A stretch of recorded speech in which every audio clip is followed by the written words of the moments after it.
Le dialogue entre les États-Unis et la Russie se poursuit. Un nouveau cycle de négociations entre les présidents américains et russes aura lieu le 18 mars. Trump a été le premier à l'annoncer, ajoutant qu'il envisageait d'évoquer la question des territoires et du contrôle des centrales nucléaires.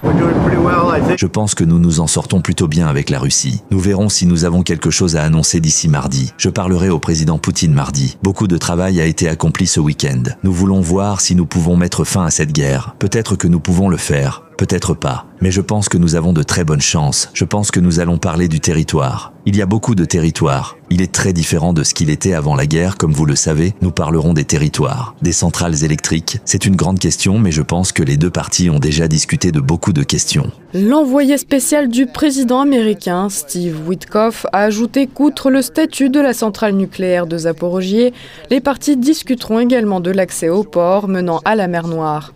Il y a des régions connues de tous sur lesquelles les Russes se concentrent. Il y a un réacteur nucléaire qui fournit une grande partie de l'électricité à l'Ukraine. Il faut traiter cette question. Il y a l'accès aux ports. Il y a un accord potentiel sur la mer Noire. Il y a tellement d'éléments. Le Kremlin a également confirmé cette prochaine conversation entre les deux présidents. Les informations n'ayant pas été partagées, Dmitri Peskov n'a pas annoncé le contenu des négociations. Nous ne le faisons jamais, nous n'anticipons jamais sur les événements. Les préparatifs de la conversation sont en cours, mais, à notre sens, la conversation entre deux présidents ne doit pas faire l'objet d'une discussion a priori sur le contenu. Par conséquent, nous ne le ferons pas. Le vice-ministre russe des Affaires étrangères, Alexandre Grushko, a énoncé les attentes de la Russie à l'égard de ces négociations aux médias Izvestia.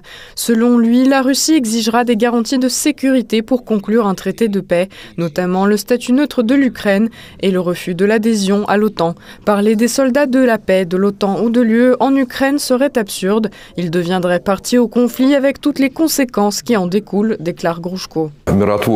Mission de paix et OTAN sont des choses incompatibles. Ils se vantent beaucoup d'être une alliance défensive, mais leur histoire réelle est faite d'opérations militaires, d'une suite d'agressions sans fondement, servant uniquement à souligner une fois de plus leur hégémonie dans les affaires mondiales et régionales. C'est pourquoi tous ces discours sont absolument déplacés et absurdes. Je pense que même les gens ordinaires en Occident réalisent le prix réel de ce genre d'action. La bannière sous laquelle des contingents de l'OTAN pourraient être déployés sur le territoire ukrainien nous est complètement égale, que ce soit l'Union européenne, l'OTAN ou un drapeau national. À la veille des négociations et dans le contexte de l'intention de l'UE d'envoyer des soldats de maintien de la paix en Ukraine, Mike Waltz, conseiller à la sécurité nationale américaine, s'est également exprimé à ce sujet. Selon lui, l'idée de pouvoir chasser les Russes de ces nouvelles régions serait irréaliste et ne répondrait pas aux intérêts nationaux des États-Unis. En effet, une telle approche pourrait provoquer une troisième guerre mondiale.